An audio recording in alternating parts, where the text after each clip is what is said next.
नमस्कार, visa hub Hindi channel देख रहे सारे दर्शकों का स्वागत करती हूँ। अब मैं लेके आई हूँ आपके लिए अपडेट्स। सबसे पहले बात करेंगे कनाडा की। कनाडा के जो बायोमेट्रिक है वो ओपन हो चुके हैं। टूरिस्ट वीज़ा की मैं बात करूँगी।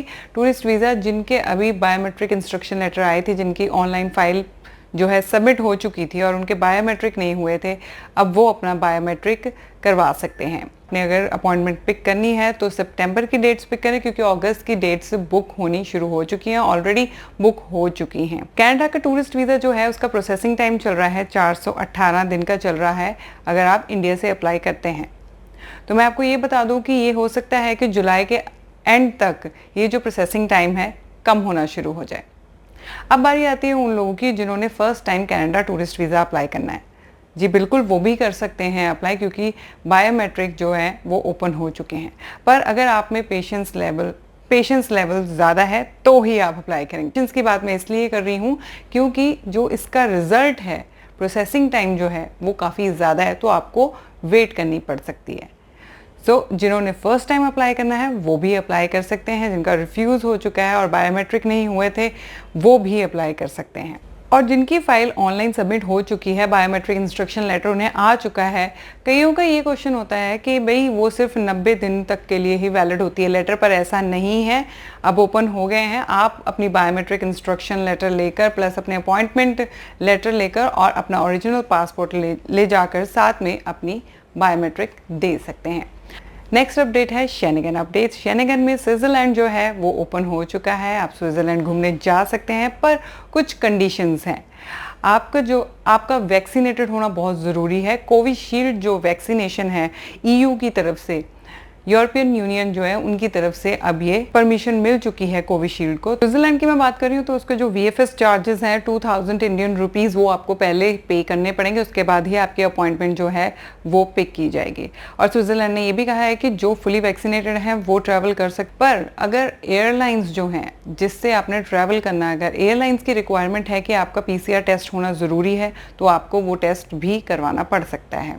और अगर आप स्विट्ज़रलैंड के साथ साथ बाकी स्टेट्स भी घूमना जाना चाहते हैं तो उसका एक तरीका ये है कि अगर आपका स्विट्ज़रलैंड का वीज़ा लग जाता है, टूरिस्ट वीज़ा, उसके बाद आप जो भी कंट्री जो उसके आसपास है वहाँ घूमने जाना चाहते हैं तो वहाँ की एम्बेसी को आप मेल भेज सकते हैं। तो मेल पे अगर आपको अप्रूवल मिल जाती है तो आप स्विस के साथ साथ बाकी जो कंट्री जाना चाहते हैं वहाँ पर भी घूमने जा सकते हैं। और सबसे इम्पॉर्टेंट बात यह है कि आपको क्वारंटीन स्विट्ज़रलैंड में नहीं करना पड़ेगा।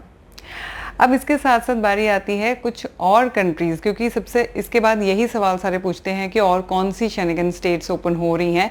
सो मैं आपको बता दूं कि आइसलैंड जो है हो सकता है कि 5 जुलाई से ओपन हो जाए। उसके साथ साथ नीदरलैंड, ग्रीस, फिनलैंड ये भी ओपन होने के चांसेस लग रहे हैं। अब अगली कंट्री की बात करते हैं USA की। USA अभी ओपन नहीं है, उसके अपॉइंटमेंट्स अभी टूरिस्ट वीज़ा के लिए नहीं मिल रही हैं, सो उसके लिए हमें अभी वेट करना पड़ेगा। अब आगे बारी आती है UK की। UK के चांसेस ये थे कि 28 जून को एक नया अपडेट आना था कि जिसमें ये उम्मीद की जा रही थी कि इंडिया रेड लिस्ट से बाहर हो जाएगा, इंडियंस ट्रैवल कर सकेंगे UK, बट अभी थोड़ा टाइम के लिए वो पोस्टपोन हो गया और 19 जुलाई को न्यू अपडेट आएगी जिसमें पता लगेगा कि इंडिया रेड लिस्ट से बाहर हो गया है कि नहीं। नेक्स्ट ऑस्ट्रेलिया और न्यूजीलैंड की बात करें तो अभी वो क्लोज है, अभी वहाँ पे आप अप्लाई नहीं कर सकते हैं।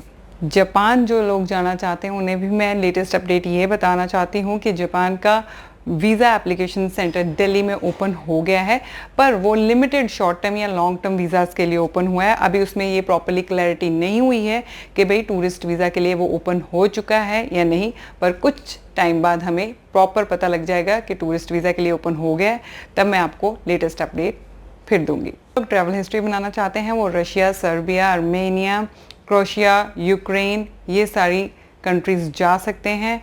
और इसमें रशिया, आर्मेनिया और सर्बिया में आपको क्वारंटीन नहीं करना पड़ेगा।